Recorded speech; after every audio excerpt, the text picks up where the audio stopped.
So today we have a Golden Age Superman's Dailies, and this particular story ran from October 21st, 1946 to November 23rd, 1946. I'm not sure who produced it. I want to guess it's Jerry Siegel writing and Wayne Boring doing the art, but I'm not 100% sure. This is the Pranksters' Peculiar Premonitions. Jittery armed guards transport a valuable jewel shipment in Metropolis' crowded downtown section. Suddenly, awk, gunfire, bang, bang, bang. A block away. Sounds like a holdup, and it sounds to me like a job for Superman. At the sound of gunfire, Clark slips away from Lois. It's just like Clark to disappear at the slightest suggestion of trouble. Lives may be in peril. Time to do a little super snooping to make certain no innocent bystanders meet their proverbial fate. Armed guards firing at, of all people, the prankster. A human shield streaks in between the mirthful miscreant and raining bullets. Tee-hee, imagine Superman saving my scrawny old neck. Usually I turn you over to the law instead of protecting you from it. As you can see, our stupid friend here wasn't firing at you at all. Firecrackers. Ha ha ha! Dimwit. When you exploded those firecrackers near the trigger-happy guards, you might have been killed. You ought to be jailed as a public nuisance. Since when is perpetrating a practical joke a crime? Fine, thanks. I get for abandoning a career of crime. Oops! Bong. I could have told him he was heading for a fall. Believe it or not, Superman, this is one of the most significant comedy falls of all time, as you'll soon learn. He's out cold. No, wait, he's coming to. Superman, Silver Flash. What's that you said? Well, half-conscious, you muttered something about me and a Silver Flash. Now I remember. Well out, I had a vision of you rescuing the Silver Flash train from disaster as it entered Metropolis. A premonition of things to come, eh? And when am I supposed to perform the miraculous rescue? This very afternoon. Let's get this straight, prankster. While you were unconscious from a tumble, you had a vision predicting I would rescue the Silver Flash train from destruction this afternoon. Right. Silly, isn't it? Now I must return to my office in the Trenton building. I'm an honest businessman, you know. Changing to Kent, the Man of Steel rejoins Lois. So here you are. I had trouble getting through the crowd. Listen to this. The prankster has predicted Superman will rescue a train from disaster this afternoon. It's evident the prankster is full of jokes as ever. Superman won't give it a second thought. Perhaps, Lois, and then again, perhaps not. Clark tries to laugh off the prankster's prediction, but in vain. Just can't banish from my mind the forecast that I'll rescue the Silver Flash from destruction this afternoon. Yielding to an impulse, the reporter telephones the train terminal.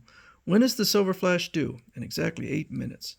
Seconds later, transformed to the Man of Tomorrow, he hurtles towards Metropolis outskirts. I may be a fool, but something warns me that if I don't investigate the prankster's prophecy, I'll regret it all my life.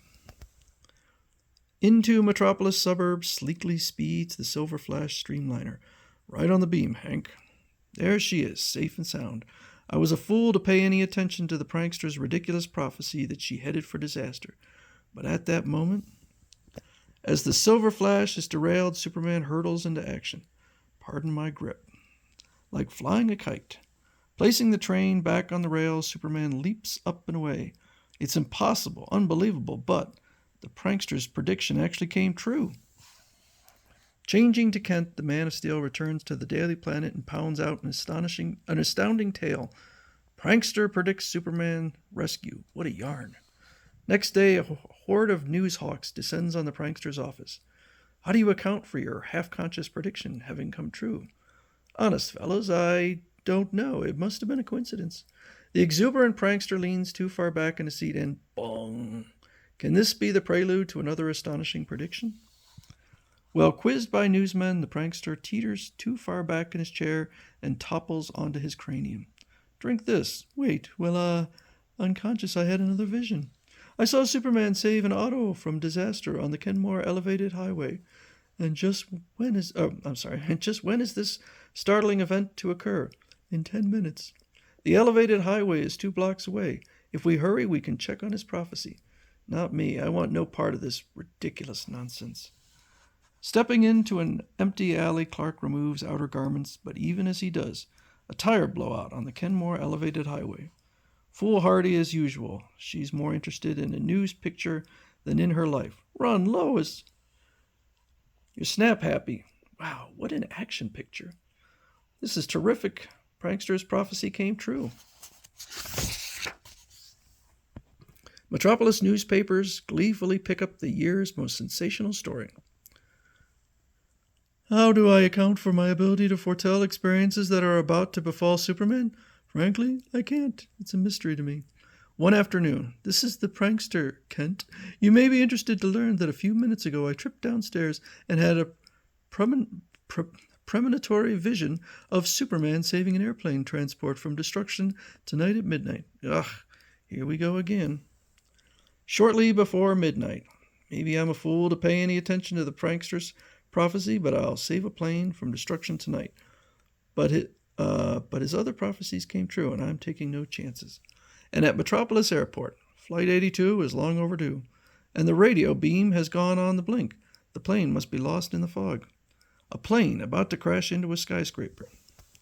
Sighting of a fog-bound plane about to crash into a skyscraper, Superman takes the situation in hand. Alley-oop! Firmly grasping the lost plane, Superman guides it to a safe landing. What bothers me is that another of the prankster's uncanny prophecies has actually come true. So we'll find out next time whether the prankster actually can predict the future.